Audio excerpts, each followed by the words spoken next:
The Indian Scout Bobber and Scout 60 Bobber share blacked-out styling and stripped-down cruiser attitude, but differ where it counts most.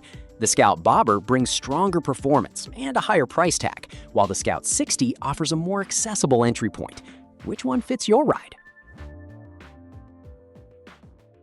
The Scout Bobber runs the full-size 1250cc liquid-cooled 60-degree V-twin, while the Scout 60 Bobber uses a smaller 999cc version of the same architecture, often referred to by its 60 cubic inch designation.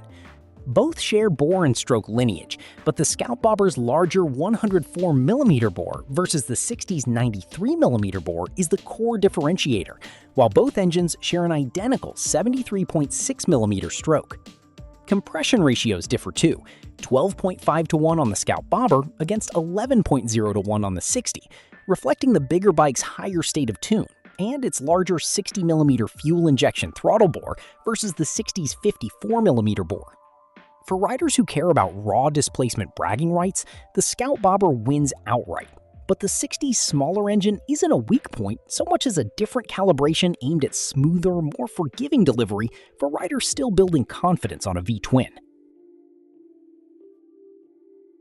The Scout Bobber makes 105 horsepower and 82 pound-feet of peak torque at 6,300 RPM. The Scout 60 Bobber makes 85 horsepower and 65 pound-feet of torque at 6,500 RPM.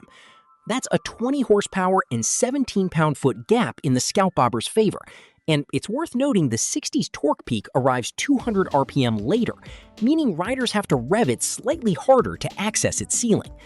In real-world riding, this translates to noticeably stronger roll-on acceleration and more relaxed highway passing on the Scout Bobber, while the 60 still delivers plenty of punch for city streets and backroad cruising without feeling underpowered for its class.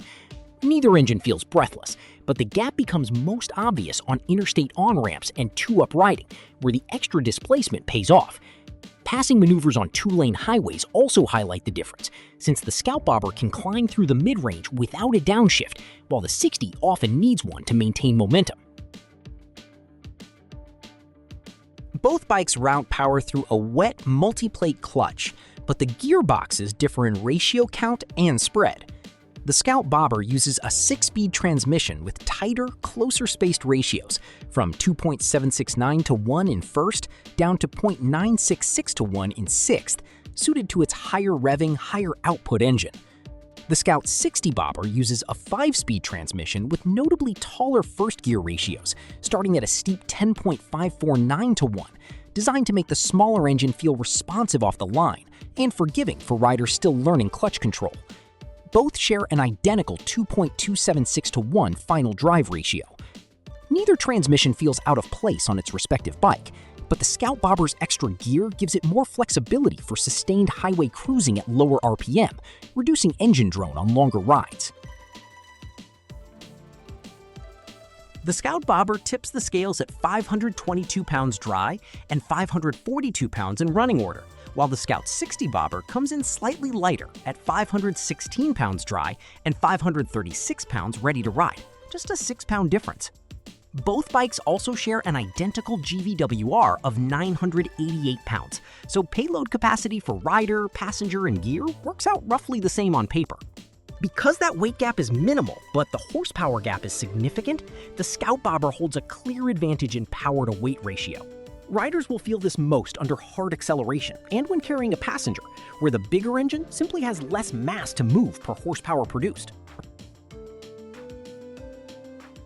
Both bikes use a single 298mm rotor with a 2-piston caliper up front and a single 298mm rotor with a 1-piston caliper at the rear, backed by standard ABS. Suspension specs also match, a 41mm telescopic fork offering 4.7 inches of travel up front, and dual rear shocks delivering a fairly firm 2.0 inches of travel at the rear. This limited rear travel is a known bobber-style trade-off on both bikes, prioritizing that slammed, stripped-down look over plush ride comfort. This is one area where Indian didn't differentiate the two models, meaning stopping power and ride compliance feel nearly the same regardless of which Scout Bobber you choose, so riders picking between them shouldn't expect any difference in how the bikes handle bumps, potholes, or hard braking at a stoplight. Ergonomically, these bikes are twins. Both share a 25.6-inch seat height, a 61.5-inch wheelbase, a 4.3-inch ground clearance, and a 29.4-degree rake with 4.9 inches of trail. The riding position, mid-mounted controls, and low center of gravity are consistent across both models, making either bike approachable for shorter riders or those new to cruisers. Overall length is identical too, at 86.9 inches, and overall height matches at 42.2 inches. The Scout Bobber does list a laden seat height of 25.6 inches and unladen at 26.2 inches, giving a slightly more detailed picture. But functionally, the two bikes sit riders in nearly identical positions, with a claimed 31-degree lean angle on both. Both models roll on cast 16-inch wheels front and rear, sized at 3.5 inches wide, with matching tire sizing of 130-90B16 up front and 150-80B16 out back. Where they diverge is tire choice.